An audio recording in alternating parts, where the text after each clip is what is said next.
हा, मी कुमार जोशी बोलते. बिडकर साहेबांनी दत्त क्लबचे जिल्हा सोसायटीचं काम, आमचं सगळं काम त्यांनी एकदम व्यवस्थित केलेलं आहे. आता ते निवडून यावे अशी आम्ही अपेक्षा करतो. योगेश महादेव कुदळे. मी इथंच राहणार आहे, रास्तापेठेतलाच रहिवासी आहे. आणि इथं प्रशासन आहे, चांगलं आहे. आणि नगरसेवक जो निवडून येईल त्याने आमची जी सांगेल ती कामं पूर्ण करावीत, हीच अपेक्षा आहे. म्हणजे कुठली कामं ड्रेनेज लाईन, गाड्यांचे वाहतूक कोंडी होती इथे, वाहतूक कोंडीचा प्रश्न सोडावा त्यांनी.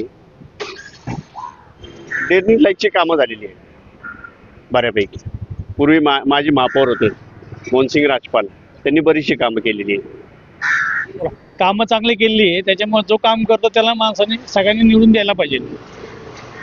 काय प्रमुख समस्या आहेत सध्याच्या प्रभागामध्ये? काय कामं सोडवणं गरजेचं आहे? कामं तर काही एवढे नाही, पण तरी बऱ्यापैकी केलीच आहे. तरी पण ते चालूच राहतं. कामाचं काय, ते काय लोड काय असं एकटी सुटणारा थोडी असतं. गणेश बिडकरांच्या कामाविषयी काय? नाही, कामं चांगली आहे त्याची. कामं एकदम म्हणजे पहिल्यापासून ते कामाच्या बाबतीत काही कमी नाही. काय काम करणं व्यक्तीच्या मागे लोकांनी उभं राहायला पाहिजे. तर प्रत्येकाचं शेवट हे असतं ना. आणि काय पक्ष सगळेच असं हे म्हटलं की नाही चालत, ते काय थोडंफार इकडे इकडे होतच. पण कामं करणाऱ्यांना द्यावा असं माझं म्हणणं आहे. त्याचं भलं कोणी असू द्या. महापालिकेत प्रशासन होतं, त्याच्यात आता नगरसेवक असलं काय फरक वाटतो तुम्हाला? प्रशासन काय उपयोगाचं नव्हतं, अजिबातच नाही. कामं एवढं पेंडिंग आहे ना, ते कामच नाही केलेले. तुम्ही बघितलं ना, समजा वार्डचे फोटो काढा तुम्ही, बघा तुम्हाला लगेच दिसल कामं कसे आहे. इतकं प्रशासनाने म्हणजे लक्षच घातलं नाही. नगरसेवक असला ना की तिथं जाऊन तिथं सांगतो आपण की बाबा असं असं आहे, तिथे करून घेतात. पण प्रशासनाने लक्ष घातलं नाही. हे प्रश्न कोण सोडू शकतात तुम्हाला वाटतं आता इथे? तर काय प्रत्येक नगरसेवक आल्याशिवाय कोणीच सोडू शकत नाही ना.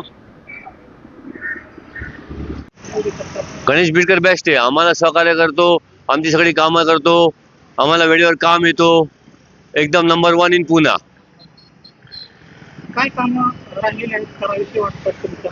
ते आम्ही वेळेला झाला, आम्हाला जरूर पडली तर आम्ही त्याच्याकडे जातो आणि त्याला विचारतो, बाबा आम्हाला जे काम अडकलंय, तो लगेच मदत करतो आम्हाला. नागरिकांनी आठवणी करून पाठीमागे उभं राहिलं पाहिजे. ऑफकोर्स. आता आमच्या प्रभागापुरता बोलता तर आमच्या प्रभागामध्ये आदरणीय गणेश बिडकर साहेब आहेत. ते अतिशय छान नगरसेवक आहेत. हे पूर्ण पुण्यामध्ये त्यांच्यासारखा नगरसेवक आत्ता कामाच्या बाबतीत धडाडीमध्ये आत्ता कोणीच नाही आहे. आणि कामं काय शिल्लक राहिलेलेच नाही आहेत.